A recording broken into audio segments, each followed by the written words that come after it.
Hey guys, what's going on? I'm Combat Craig, and here are 6 mistakes to avoid when you're filing your VA claim. These mistakes are avoidable if you educate yourself about the VA claims process. You're going into battle with the Veterans Benefits Administration, and you're asking them to pay you and compensate you for a disability. You have to prove that you have a disability. You have to do this by using medical evidence, and this is all encapsulated in VA law. Do your research and build your claim before you hit the submit button. This is the first thing that I want you to know about is VA law. Once you hit the submit button on your claim, submit, you've done everything. You don't get to start changing things. Oh, whoops, I should have got this or I should have got that. You do all that stuff before you hit the submit button, because now it's the VA's turn. They're going to send you to a C&P exam. They're going to review your evidence. They're going to take 5-6 months, and then they're going to come back with a decision. If you don't like the decision, then you can appeal it, and it goes on and on. If you build your VA claim properly and it's grounded in medical evidence, using VA law to kind of wrap around it, and you do it right out of the gate, you'll just win. VA claims come down to strategy. I teach strategy in my boot camp, and if you want to get a hold of me, join me on a live Zoom session, or send me an email, you can sign up for my boot camp below at combatcraig.com. Number 1 is failing to educate yourself about your disabilities and how they may be service-connected. You're a disabled veteran, and you have issues. Not unlike me, not unlike most people that watch this channel. We're taught to suck it up and not complain about anything. You have to start off by taking inventory on your current situation, whatever your disabilities are. You need to take a good look at it, and you know what? I've been hobbling around, that foot's been bothering me, but you know what? Doesn't matter. I suck it up, and it flares up once a year. Do you have foot problems? Most veterans do have feet problems. So is there a nagging foot problem you never went to the doctor for? That might be something you might want to put on your list. Things like that. Do you have mental health issues? Do you suffer from depression? Do you suffer from headaches? Do you have problems with your gut? Do you have weird pain in your body somewhere? This is the time before you file your claim to start taking inventory so you can start building medical evidence, because you're going to need to prove how these disabilities or disability should be service-connected. You have to prove it. The VA doesn't have to prove anything. The veteran has to prove their disabilities and how they should be service-connected. You may have been getting treated 10 years ago for something, and you went in, you did this stupid physical therapy that just caused more pain, and you took some meds, did some things, and you're like, you know what, this isn't going to get better. I'll tell you right now, as you get older, it doesn't get better, but this is where you can, get a little compensation for it. If you have a low ball rating right now, you need to get it service connected, so at least you can get some veterans benefits for you and your family. Maybe you'll get better, but the goal here is not to go get more meds and stuff. Your goal is to build medical evidence so you could prove that you have a disability and that it should be service connected. So if you tried this like 10 years ago and nothing worked, take a fresh look at it, take an inventory about all your disabilities, figure out the combined ratings table, VA math, where are you at right now, and what kinds of claims can I file that are actually going to get me to where I want to go? Do you want to get to 30%, 50%, 100%, whatever? Start figuring out where you might end up. A good place to start is on the Disabilities Benefits Questionnaire page here. I'll put a link in the description. You can scroll through this page, and these are all the DBQs that the VA uses to document our diagnosis, symptoms, and usually there's a nexus in here too. Typically, you go to a C&P exam, and the C&P examiner, who works for the VA, we'll fill one of these out on you. This is a good place to start. You have all these different categories, and you should check, do you have stuff in the heart category? Do you have stuff in the neurological category? Do you have stuff in the orthopedic category? Go through here and see if you have any of these problems. If you need objective tests like MRIs and CAT scans and, colonoscopy, things like that, then sleep test, get those tests. Those are good objective medical evidence that you can use to support your disability and prove your claim. Number 2 is not providing sufficient evidence and documenting the severity of your symptoms. So you should go into the VA law, put a link here, CFR 38 Part 4, the Schedule for Rating Disabilities. Let's say you realize you have migraines and they should be service-connected. You should be looking at this page right here and see the different ratings for migraines. If you have 0%, you're going to have these symptoms. 10%, these symptoms. 30%, these symptoms. 50% is the highest migraine rating. You're going to have these symptoms. You need to make sure that you have these symptoms documented. Again, you could do this by filling out a disability benefits questionnaire. Here's the one for headaches. That's another one.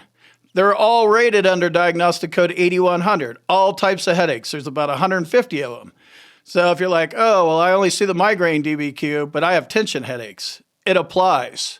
Spend some time understanding the law, how they're possibly going to rate you according to the law, and that's the medical evidence you need to get to support your disability. Don't worry about what the other guy did. Your battle buddy may have told you, hey man, we are in combat together. I have a 70% rating for combat PTSD. File a claim. It was easy for me. It's probably going to be easy for you. I'm glad that your battle buddy got you interested in thinking that you may have problems, but do not compare yourself to other veterans.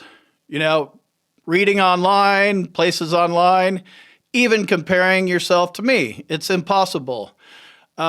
Everybody's body's different, everybody's brain's different, everybody's disabilities are different, and then we get different ratings. So don't go operate under the assumption that something's just going to be easy because this other guy said it was going to be easy. I'm telling you, be prepared for it not to be easy because it's a fight and it's a legal battle. Make sure you understand the 3 elements it takes to establish service connection.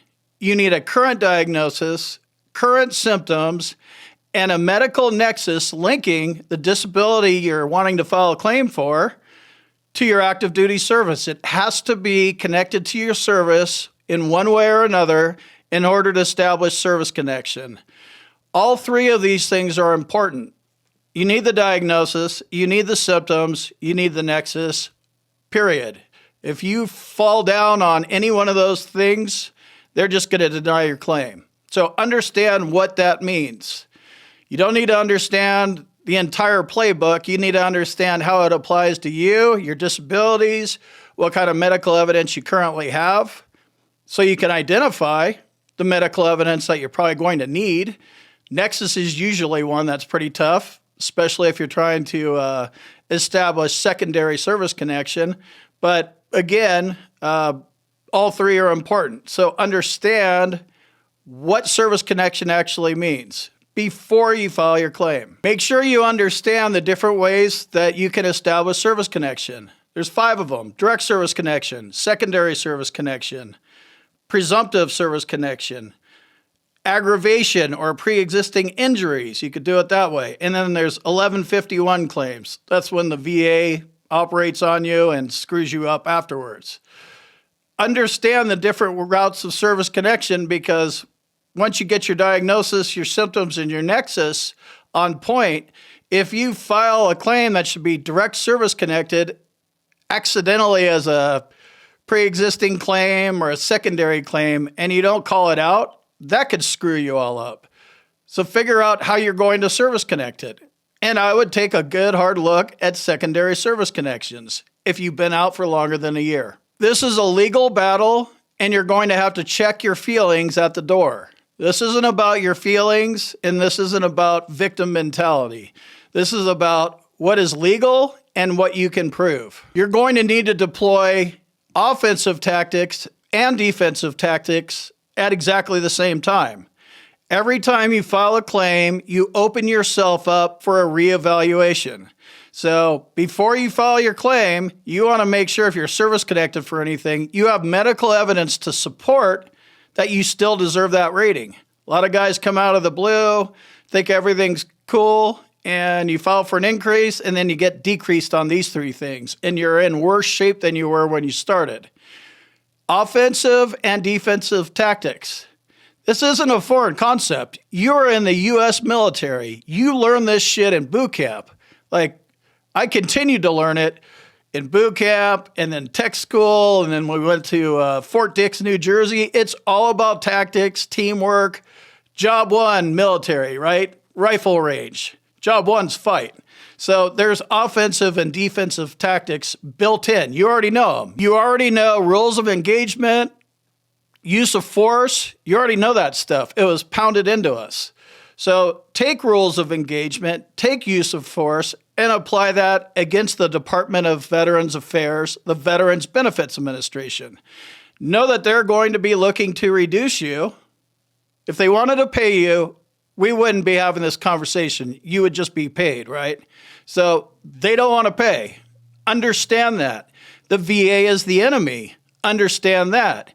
If you think the VA is a friendly, good, but you're wrong, in my opinion. But this is my YouTube channel, so I'm entitled to my own opinion, I guess, right? You need to be prepared to defend your current ratings and have medical evidence to support an increase or a new claim that you're trying to file. VA law, medical evidence. That's what this comes down to. Now, if you're, midstream in this thing and you're just kind of learning this stuff now and your claim got denied, now you can enter the appeals process. You build your claim before you submit your claim. That's when it's time for you to double check things and doubt yourself. After you hit the submit button, your turn's over. It's like a chess game, right? You make your move. That's it. You live with your move. The next move, C&P exam decision letter. If you don't like the decision, then it's your move again. Make sure you understand what your next move is, because this thing could drag out for years. There's veterans that have been fighting the VA for years, probably multiple decades. You could end up in that boat. I don't even want you to enter the appeals process. If you do enter the appeals process, one of your options might be lawyering up. If that's what you want to do, you might want to check out the sponsor of today's video and go over to hillandpond.com to see if they could help you out. VA claims, getting veterans benefits, all of this stuff, all comes down to strategy. Risk. You need to do a risk assessment on everything. I want to file a claim for this because I deserve it, but I'm 100% P&T. Is it worth risking my 320606 or whatever single veteran is right now? Is it worth risking that for a $117 a month erectile dysfunction claim? For me, the answer is no. I'm waiting for 20 years until I get my rating is protected. I'm not relying on the 55-year rule because that's not even a rule. The 55-year rule is a policy. It's not even in the law. The 5-year rule, they can reduce. 10-year rule, they can reduce. They're not going to take away service connection all the way, but they could take you from 50 down to 0. You'll still be service connected. The 20-year rule is the only one that applies. So check out this video right here if you want to learn more about veterans benefits, and I'll see you in the next video.